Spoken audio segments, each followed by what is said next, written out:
और अब खबरें तफसील से। मध्य प्रदेश में कोरोना वैक्सीनेशन को मजीद फ़ाल बनाने के लिए हुकूमत ने ऑनलाइन के साथ ऑफलाइन भी रजिस्ट्रेशन करने और वैक्सीन लगाने का फैसला किया है।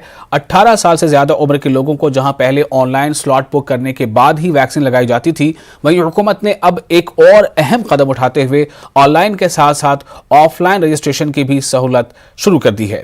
इसी के साथ शहरों में ऑनलाइन स्लॉट बुक करवाने के साथ शाम 4 बजे से ऑन स्पॉट रजिस्ट्रेशन के जरिए भी टीकाकारी की सहूलियात हुकूमत शुरू की है। हुकूमत का मानना है कि अगर लोग ऑनलाइन स्लॉट बुक करने के बाद नहीं पहुंचते हैं तो शाम 4 बजे के बाद ऑन स्पॉट रजिस्ट्रेशन के जरिए न सिर्फ वैक्सीन को ज़ाया होने से बचाया जा सकता है बल्कि यूथ को टीकाकारी की जानिब मजीद राग़िब किया जा सकता है। इसी के साथ हुकूमत ने मध्य प्रदेश में ग्लोबल टेंडर के जरिए वैक्सीन की फराहमी और इसके स्टोरेज पर गौर शुरू कर दिया है। माननीय मुख्यमंत्री जी ने यह निर्णय लिया है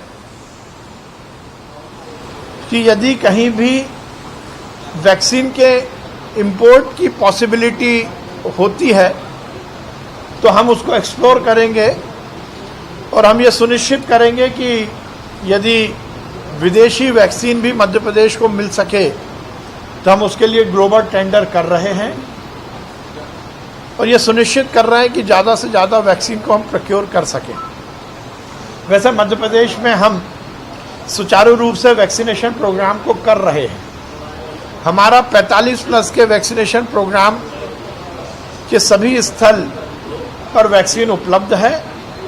जीओआई की तरफ से हमें जो वैक्सीन मिल रही है हम उसका पूरा युक्तियुक्तकरण कर हितग्राहियों को वैक्सीन लगा रहे हैं।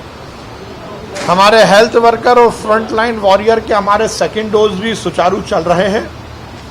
18 प्लस के लिए हमने एक और सुविधा अब युवाओं को दी है। यदि कोई युवा स्पॉट पर आकर भी रजिस्ट्रेशन कराएगा तो उसकी सुविधा भी अब उसे मिलेगी। और जो अभी तक दिक्कत आ रही थी स्लॉट की, क्योंकि पहले केवल ऑनलाइन ही बुकिंग होती थी, अब स्पॉट बुकिंग भी होगी, जिससे जहां एक और हमारा वेस्टेज भी बचेगा तो उसके साथ साथ युवाओं को वैक्सीन लगाने का मौका भी मिलेगा। मध्य प्रदेश में हुकूमत, इंतजामिया और अवाम की कोशिश से कोरोना रिकवरी रेट 93% को तजावुज कर गया है। रियासत में कोरोना रिकवरी रेट में इजाफा होने और नए मामलों में बड़ी कमी आने के बाद हुकूमत ने रियासत में अनलॉक को लेकर गौर फिक्र करना शुरू कर दिया है। राजधानी भोपाल में अनलॉक को लेकर वज़रा ग्रुप की मीटिंग का इनेकाद किया गया। मीटिंग में सरकारी दफातर में मुलाजमीन की तादाद 50% करने, सियासी और मजहबी तकरीब पर पाबंदी को बरकरार रखने, shopping mall, cinema hall, coaching को बंद रखने, हवाई सफर को शुरू करने, तामीरात और सर्विस प्रोवाइडर के इदारों को शुरू करने पर रजामंदी जाहिर कर दी गई है। हालांकि अनलॉक को लेकर हतमी फैसला करने से 31 मई को वज़रा ग्रुप की मीटिंग का फिर इनेकाद किया जाएगा। इस ताल्लुक से मध्य प्रदेश के वज़ीर दाखिला डॉक्टर नरोत्तम मिश्रा कुछ इस अंदाज में अपने ख्यालात का इजहार करते रहे। एक अनलॉक के लिए जो समिति बनी थी उसकी बैठक आज हुई है, जिसमें वर्चुअल रूप से और एक्चुअल रूप से लगभग मंत्री शामिल हुए हैं। इसमें जो कोरोना कर्फ्यू की सुनिश्चित रूप से चरणबद्ध प्रक्रिया है उसके बारे में एक गाइडलाइन तय कर ली गई है। इस गाइडलाइन को माननीय मुख्यमंत्री जी के ध्यान में आज हम डालेंगे। सोमवार को पुनः 11 बजे सभी अनलॉक प्रक्रिया के सम्मानित मंत्रीगण उपस्थित रहेंगे और इसमें हम सोमवार को इसको अंतिम रूप देकर जारी करेंगे। वबाई दौर में वसाइल की कमी के बावजूद लोग जीने की राह निकाल ले रहे हैं। ऐसा ही कुछ मामला औरंगाबाद के गंगापुर तालुके के एक गांव में पेश आया। कोरोना मुतासरा खातून ने एक लोडिंग ऑटो में खुद को क्वारंटीन कर लिया है। पिछले 11 दिनों से मुतासरा ऑटो रिक्शा में रह रही हैं और वहीं इसका इलाज भी चल रहा है। वो कैसे, देखिए हमारी खास रिपोर्ट।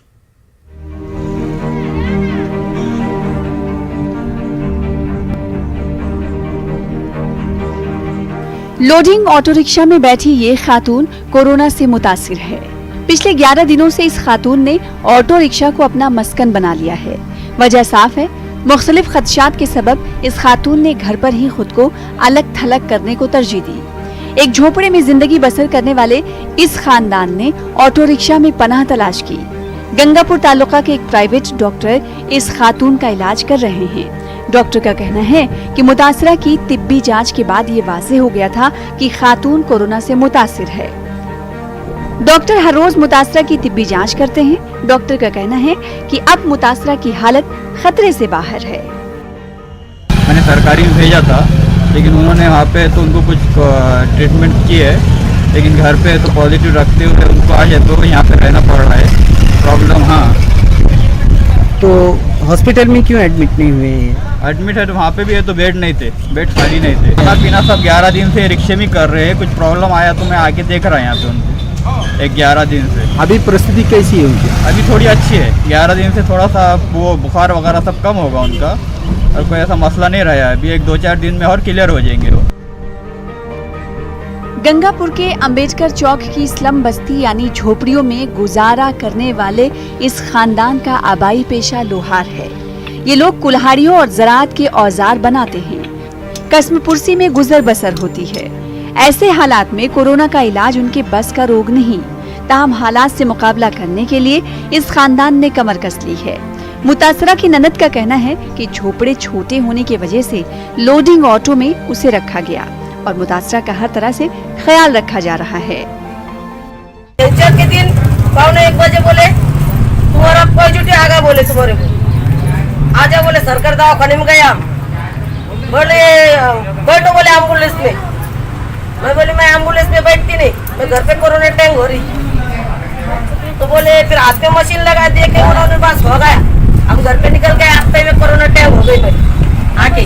तो पहले खाजगी में ले गए, खाजगी में से खून नहीं पड़ा उनको, तो हम फिर सरकारी में ले गए जी। सरकारी में ले गए तो उसमें पॉजिटिव बताया हमको। तो हमने उसको रिक्शा में रखे। पहले वो बोलते थे स्कूल में चलो, तो हमको नहीं पास पड़ा। उसको बीपी है 145, तो उसके लिए तो वो हमने उसको रिक्शा में रखे। उसको खाना पीना हम देते। हम छोटा घर है करके कि हमने रिक्शा में इलाज चालू है उसका। कोरोना वबा का कहर शहरों की बनिस्बत देहातों में ज्यादा देखा जा रहा है। मज़ाफ़ाती इलाकों में इलाज की सहूलत बराए नाम होने की वजह से लोगों को काफी दुश्वारियों का सामना करना पड़ रहा है। लोडिंग ऑटो में खुद को क्वारंटाइन करने वाली इस खातून को देखकर इस बात का अंदाजा लगाया जा सकता है कि हमारे मुल्क में जमीनी हक़ायक़ कितने मुख्तलिफ हैं। न्यूज़ 18 उर्दू के लिए औरंगाबाद से अजहरुद्दीन की खास रिपोर्ट। और खबरों में आगे बढ़ते हैं। मजलिस इत्तेहादुल मुस्लिमीन दिल्ली ने एक मरतबा फिर दिल्ली हुकूमत की मुआवजा पॉलिसी पर तनकीद की है। MIM दिल्ली ने कांस्टेबल अमित राणा के मामले को लेकर बयान जारी किया है। कांस्टेबल अमित राणा गुज़िश्ता साल कोरोना से मुतासिर होकर फौत हो गए थे। अमित राणा दिल्ली के भारत नगर में कांस्टेबल के तौर पर काम कर रहे थे। महलूक के अहले खाना को अभी तक 1 करोड़ रुपए की मदद नहीं मिलने को लेकर MIM ने दिल्ली हुकूमत पर तनकीद की है। MIM दिल्ली के सदर कलीमुल हफीज ने अहले खाना को फौरी तौर पर मदद की रकम देने और ताखीर करने के लिए वज़ीर आला अरविंद केजरीवाल से माफ़ी मांगने का ही मुतालबा किया है। ख्याल रहे कि अमित राणा की अहलिया पूजा ने सोशल मीडिया पर फरियाद की है। मई 2020 को उनकी तबीयत इतनी खराब हो गई थी और उनको किसी भी हॉस्पिटल में एडमिट नहीं किया गया। लास्ट टाइम जब उनके फ्रेंड का फोन आया तो कहते कि हम आज उनको हॉस्पिटल में लेके जा रहे हैं, लेकिन रास्ते में ही वो एक्सपायर हो चुके थे उस टाइम।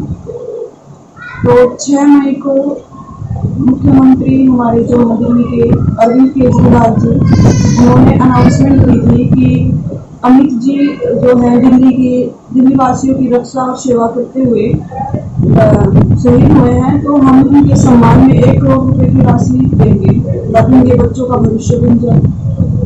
लेकिन आज 1 साल हो गया, हमें कोई हेल्प नहीं मिली है। मैं मुख्यमंत्री जी से ये अपील करूँगी कि सर आपकी बेटी और हमारी जो आपने एक वादा किया था, एक अपनी बेटी के लिए जो आपने वादा किया था, उस वादे को निभाना। उसने अपनी तकलीफ का बयान किया और उन्हें बताया कि किस तरह से उसके परिवार के मुखिया के चले जाने के बाद उसके परिवार पर दुखों का पहाड़ टूट गया और दर दर भटक रही है और उसे दिल्ली सरकार ने किसी तरह की भी अभी तक कोई राशि नहीं दी है। ब्रेक के बाद एक बार फिर आपका इस्तकबाल है खबर मुंब्रा से। मुंब्रा में मौलाना अबुल कलाम आज़ाद स्टेडियम में कोविड केयर सेंटर गुज़श्ता साल से ही अपनी खिदमात अंजाम दे रहा है। यहाँ मुंब्रा के अलावा मज़ाफ़ात के शहरों व बैरून रियासत के मरीज़ भी एडमिट किए गए हैं, लेकिन यहाँ उल्हासनगर के रहने वाले एक 52 साला मरीज़ को 35 दिनों तक इलाज के बाद आज जब डिस्चार्ज किया गया तो स्टाफ ने उनकी गुलपोशी करके उन्हें अलविदा किया। इमरान नामी ये मरीज कोविड के अलावा कई मोहलिक बीमारियों में मुब्तला थे, लेकिन इतनी तवील मुद्दत तक इलाज के लिए न तो डॉक्टरों ने हार मानी और न ही मरीज ने हिम्मत हारी। ये था कि ये ऑक्सीजन मेंटेन नहीं कर पाते थे, लंग्स पूरा 24/25 डैमेज था, तो उस वजह से इनका प्रॉब्लम ये था कि सैचुरेशन मेंटेन ही नहीं हो पाता था। 88 एक बार डिसैचुरेट हो गए तो 40 पे चले गए थे। फिर हमने इनका मिथिलिन ब्लू करके एक ट्रीटमेंट है जो न्यू अभी निकला है वो इनको दिया, तो इन पे सक्सेस हुआ। फिर इनका रेमडेसिविर इंजेक्शन गया है, 7 डोजेस गए हैं इनको, तो ऐसे करके इनका ट्रीटमेंट काफ़ी दिनों तक चला, 1-1.5 महीने तक। ये हमारे साथी आज ही डिस्चार्ज हुए। कैसा इलाज लगा यहाँ पे? बहुत अच्छा। ऐसे अच्छा इलाज तो आज तक मेरे अपने लाइफ में कहीं नहीं हुआ है। इतना लंबा इलाज चला क्यों, क्या प्रॉब्लम था? वैसे पूरा प्रोसीजर, खाली कोविड का प्रोसीजर नहीं था, और भी पल्स में प्रॉब्लम्स थे, जो सब प्रॉब्लम को उन्होंने सॉल्व किया और अच्छा सर्विस दिया। इससे अच्छा कोई भी हॉस्पिटल नहीं हो सकता। मुंब्रा कौसा ये हॉस्पिटल मौलाना अबुल कलाम आज़ाद स्टेडियम में जो है हॉस्पिटल है, पूरे महाराष्ट्र के कहीं से भी पेशेंट आए उनकी सेवा करने के लिए तैयार है। और हमारे आमदार साहब ने कहा है कि मानव सेवा ही सबसे बड़ी समाज सेवा है। कोई भी पीड़ित आदमी, तकलीफ में आदमी, कोरोना से कोई भी तकलीफ में आदमी अगर आपके पास फोन आता है, आपके पास अगर बेड है तो उसको जो है जरूर उसको। आगे बढ़ते हैं। रायचूर जिले में कोरोना वबा का कहर जारी है। अमवात और कोरोना के कहर को मद्देनजर रखते हुए जिला वक्फ बोर्ड, मोसे मिशन बेंगलुरु, ईफा फाउंडेशन के इश्तराक और बाज़ मिली व समाजी रहनुमाओं के ताउन से कोविड केयर और आइसोलेशन सेंटर का क़याम अमल में लाया गया है। कोविड सेंटर रिहायशी इलाकों और दूर शहर की ज़राई यूनिवर्सिटी के अहाते में कायम किया गया है। जिला वाक़ई ऑफिसर सैयद उमैर अहमद ने बताया है कि कोविड सेंटर्स में फ़िलहाल 50 बेड दस्तयाब हैं। उन्होंने कहा कि ऐसे अफराद जिन्हें घरों पर आइसोलेशन की सहूलत नहीं रहती, वो कोविड सेंटर से भरपूर इस्तिफ़ादा कर सकते हैं। उन्होंने कहा कि आइसोलेशन सेंटर में मरीजों को खाने के अलावा मुफ्त इलाज की सहूलत रहेगी। डिस्ट्रिक्ट के सभी वक्फ इंस्टीट्यूशंस और दूसरे इदारों से कोविड एक्शन टीम और मर्सी मिशन बेंगलोर, ईफा फाउंडेशन और दूसरे जो भी रायचूर डिस्ट्रिक्ट है और सिटी के जिम्मेदारान है, उन सबकी मदद से ये Covid care centre agriculture university के एक माइनॉरिटी हॉस्टल में शुरू करे हैं।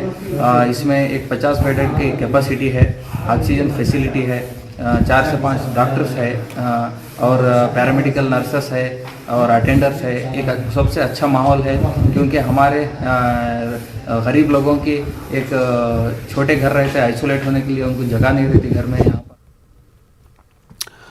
आगे बढ़ते अलीगढ़ मुस्लिम यूनिवर्सिटी कैंपस में होर्डिंग लगाकर सातिज़ा, तलबा और उनके अहल खाना से कोरोना वैक्सीनेशन कराने की अपीलें की जा रही हैं। ज़राए के मुताबिक AMU मुलाजमीन का वैक्सीनेशन का तनासुब बहुत कम है, इसे लेकर इंतज़ामिया भी परेशान है। इसी तनाजुर में कैंपस में जगह जगह होर्डिंग लगाए गए हैं ताकि इन्हें वैक्सीन लगवाने के लिए बेदार किया जाए। AMU तर्जुमान उमर पीरजादा ने बताया कि AMU vice chancellor professor Tariq Mansoor मुसलसल अपील कर रहे हैं कि लोग अपने और अपने अहल खाना के तहफ़्फ़ुज़ के लिए वैक्सीन लगवाएं। हमारे कैंपस में 2 सेंटर्स बने हुए हैं जहां आकर वैक्सीन लगवाई जा सकती है। Vice chancellor professor Tariq Mansoor साहब ने एक बार फिर से AMU एम्प्लॉइज़, स्टूडेंट्स, उनके फैमिलीज़, उनके अजीज़ व अकारिब और इन जनरल पब्लिक से अपील करी है कि AMU कोविड वैक्सीनेशन ड्राइव में शामिल हों, अपने आप को कोविड का टीका लगाएं और स्वस्थ और सुरक्षित रहें। और ये भी बताते चलें कि अवेयरनेस के लिए, वैक्सीनेशन अवेयरनेस के लिए Aligarh Muslim university campus, Jain medical college में पोस्टर्स, बैनर लगाए। हिंदुस्तान से भी सफर हज के लिए आजमीन को मौका मिलने के ऐलान के बाद राजस्थान के आजमीन में भी उम्मीद की किरण जागी है। सेंट्रल हज कमेटी ने ऑफिशियल गाइडलाइंस जारी कर दी है। हिंदुस्तान के तकरीबन 4000 और राजस्थान से 125 आजमीन को मौका मिलने की उम्मीद जताई जा रही है। सफर हज पर हिंदुस्तान से सिर्फ 18 से 60 साल की उम्र के लोग ही जा सकेंगे। की दरख्वास्त एक प्रोविजनल बेसिस पे लिए थे, क्योंकि सऊदी अरबिया से हज के ताल्लुक से कोई गाइडलाइंस इशू नहीं हुई थी। अब हज के ताल्लुक से जो कि मुकम्मल गाइडलाइंस तो नहीं आई हैं, लेकिन हेल्थ की जो गाइडलाइंस आई हैं उस बिना पे एज की जो रिस्ट्रिक्शन हुई है, हमने 18 से 65 तक का दरख्वास्त लिए थे, लेकिन सऊदी हेल्थ मिनिस्ट्री ने 1860 को अलाउ करने का फैसला लिया है। इसलिए जो 60 से ऊपर वाले जो पिलग्रिम हैं उनकी दरखास्तें अपने आप कैंसिल की जाएंगी। उसके अलावा जो कोविशील्ड और कोवैक्सीन, जो 2 वैक्सीन हमारे पास मिल रही हैं और सऊदी अरबिया की जो मंजूरी है उसके हिसाब से आपको उसका वो चयन करना है कि आपने कौन सी वैक्सीन ली है, कब ली है, उसकी डेट और उसका सर्टिफिकेट अपलोड करना है। ये सारी मालूमात हज कमेटी की वेबसाइट के ऊपर ऑनलाइन मेथड से आपको अपलोड करनी है। आज हज कमेटी ऑफ इंडिया ने एक सर्कुलर जारी किया है, उसको हमने अपने मीडिया वाले भाइयों को भी दिया है और उसके अंदर 4000 हाजियों का पूरे हिंदुस्तान से भेजना तय किया है। देखिए, पाबंदियां तो पूरी हैं। जिन्होंने वैक्सीन लगा ली है, अभी हमारे पास में ये भी इत्तला आ रही है कि जिन लोगों ने वैक्सीन लगा ली है वो अपना सर्टिफिकेट वहाँ पर पेश करें, पहली जो डोज लगी है उसका, दूसरी का फिर जो है जब लगेगी तब होगा। लेकिन वहाँ जाने के बाद में 3 दिन क्वारंटाइन भी रहना पड़ेगा उनको और पूरी जांच पड़ताल होगी सऊदीया में भी एक मरतबा। कोविड काल के 2 साल होने को आ गए, लेकिन इस साल सऊदी सरकार ने हज के लिए अनुमति दे दी है। हिंदुस्तान भर से करीब 4000 लोगों को मौका मिलेगा, जिसमें कमोबेश राजस्थान से 125 लोगों को हज की परमिशन मिलने की उम्मीद बताई जा रही है। फिलहाल मेरे पीछे आप देख सकते हैं कि 2 साल से सूने पड़े हज हाउस में साफ़ सफाई का काम शुरू हो गया है। कोशिश ये है कि जो हज के लिए तैयारियां की जानी है उसके लिए हज हाउस को पूरी तरीके से तैयार रखा जाए और तमाम लोगों को जो भी कमी बेशी उनके फॉर्म में होनी है या जो भी डिमांड्स हज कमेटी जो है वो मांगती है वो पूरी करके देनी है। सेंट्रल हज कमेटी से लेकर के सऊदी सरकार की तमाम चीज़ों का ध्यान रखना है। मुजाहिद आज़ादी मुमताज़ आलम-ए-दीन मुफ्ती अब्दुल रज़ाक खान को गार्ड ऑफ ऑनर के साथ सुपुर्द खाक कर दिया गया। मुफ्ती अब्दुल रज़ाक ने 94 साल की उम्र में अपनी हयात का सफ़र मुकम्मल किया। मुफ्ती अब्दुल रज़ाक लंबे अरसे से अलील थे। कल रात उनका भोपाल में इंतकाल हुआ। अजीज़ व अकारिब ने भोपाल के तारीखी इकबाल मैदान में 2 बजे दिन में नमाज जनाजा अदा करने का गर्चे ऐलान किया था, मगर शहर में कोरोना कर्फ्यू का नफाज होने और नमाज जनाजा में ज़्यादा लोगों की शिरकत की खबर के सबब पुलिस इंतजामिया ने भोपाल इकबाल मैदान को छावनी में तब्दील कर दिया। नमाज जनाजा के वक्त में तब्दीली करने के साथ ही जगह में भी तब्दीली की गई। बाद नमाज ज़ुहर तर्जुमा वाली मस्जिद में 1 बजे नमाज जनाजा अदा की गई और गार्ड ऑफ ऑनर के साथ अक़ीदतमंदों की महदूद तादाद में उन्हें भोपाल के बड़ा बाग कब्रिस्तान में सुपुर्द खाक किया गया। मुफ्ती अब्दुल रज़ाक जमीयत उलमा हिंद के कौमी नायब सदर, मध्य प्रदेश के मुफ्ती आज़म और भोपाल के सबसे कदीम मदरसा जामिया अरबिया इस्लामिया मस्जिद तर्जुमे वाली के बानी थे। उन्होंने अपनी हयात में जहन साजी के साथ इंसानी खिदमत और कौमी यकजहती का जो अजीम फरीज़ा अंजाम दिया था, जिसके सबब सभी कौमों के लोग आपके मद्दाहों में शामिल थे।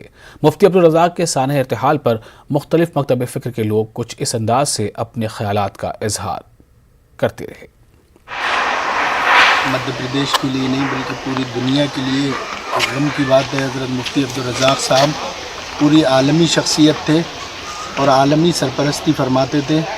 आज हिंदुस्तान एक अजीम साये से महरूम हो गया और बहुत गम का वक्त है और गमखारी का वक्त है।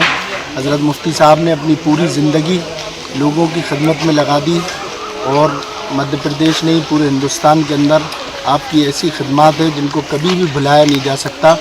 मुफ्ती अब्दुल रज़ाक साहब का देहावसान कल रात को हो गया। 95 साल की उनकी उम्र थी और स्वतंत्रता संग्राम सेनानी थे। भोपाल के एक हस्ती थे वो। और मुस्लिम समाज की बात करें तो मुस्लिम समाज के बहुत बड़े धर्मगुरु थे और सभी समाज के लोग उनकी बातों को मानते थे, उनको श्रद्धा की दृष्टि से देखते थे। देखिए, ये अपने इस्लाम दीन के लिए बहुत बड़ा खसारा है और बहुत बड़ा नुकसान हुआ है।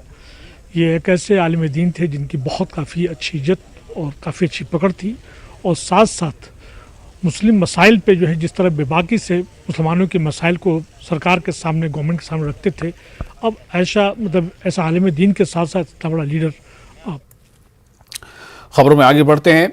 मोदी हुकूमत 30 मई को अपनी दूसरी मियाद के 2 साल मुकम्मल कर रही है, यानी पहली और दूसरी मियाद मिला दें तो 7 साल पूरे हो रहे हैं और दूसरी मियाद की ये 2 साल पूरे कर रहे हैं। बेंगलुरु में वेलफेयर पार्टी ऑफ इंडिया के रियासती सदर एडवोकेट ताहिर हुसैन ने कहा है कि मोदी हुकूमत की 2 साल कारकर्दगी से अवाम को जबरदस्त मायूसी हुई है। कोरोना की जो दूसरी लहर आई है उसने रही सही पोल भी सरकार की खोल दी है कि ये सरकार अवाम को राहत देने में बुरी तरह नाकाम हुई है। जिस तरह हजारों लोग सिर्फ गवर्नमेंट की लापरवाही की वजह से अपनी जानें खोई हैं, ऑक्सीजन वक्त पर न मिलने की वजह से, बेड न मिलने की वजह से, अस्पतालों का सही इंतज़ाम न होने की वजह से लोगों ने जान खोई है, और इसी तरह दवाइयाँ वक्त पर न मिलने की वजह से जान खोई है। ये सब जाहिर। नांदेड़ में पिस्तौल की नोक पर एक ताजिर से 4,80,000 रुपए से भरी बैग लूटने वाले 4 मुलजिमीन को पुलिस ने गिरफ्तार कर लिया है। गिरफ्तार किए गए सभी मुलजिमीन को नांदेड़ की मकामी अदालत में पेश किए जाने पर अदालत ने इन्हें 3 दिनों की पुलिस तहवील में भेज दिया है। बैग लूटने की वारदात 10 मई को हिंगोली गेट और ब्रिज पर पेश आई थी। हिंगोली गेट के ऊपर जो ब्रिज है उसके ऊपर एक रॉबरी का इंसिडेंस हुआ था। इसमें 14,80,000 रुपए जो है वो रॉबर्स ने लूटे थे। इनमें से 4 एक्यूज्ड को अरेस्ट किया गया है। 3 दिन की कस्टडी इनकी मिली है। 2 आरोपी की अभी भी तलाश जारी है। इसमें हमारे पास जो है। और मगरबी यूपी के मेरठ में मजहब तब्दीली के बाद कहकशां ने गैर मजहब के लड़के से, बताया जा रहा है कि कहकशां ने गैर मजहब के लड़के से शादी की और फिर अपने घर वालों से जान के खतरे का अंदेशा जाहिर करते हुए पुलिस से हिफाजत की गुजारिश की थी, लेकिन सुनवाई न होने पर कोर्ट का दरवाजा खटखटाया। अब इस मामले में हाई कोर्ट ने मेरठ पुलिस को शादीशुदा जोड़े को सिक्योरिटी मुहैया कराने का हुक्म जारी किया है। मेरठ के इचौली थाना इलाके के लाड़ कस्बे की रहने वाली कहकशां ने मजहब तब्दील करके अपना नाम उसने रीति रखा और फिर 16 अप्रैल को हिंदू मजहबी तरीके से गैर मुस्लिम लड़के से शादी कर ली। शादी के बाद लड़की ने अपने घर वालों से जान का खतरा बताया और पुलिस से हिफाजत का मुतालबा किया, लेकिन अब इस मामले में नया मोड़ सामने आया है कि अपने घर वालों से जान का खतरा बताने वाली लड़की इस वक्त अपने मायके वालों के साथ ही रह रही है। फिलहाल लड़की के घर पर ताला लगा है और पुलिस लड़की और इसके अहले खाना को तलाश कर रही है, हकीकत मालूम करने की कोशिश में जुटी है।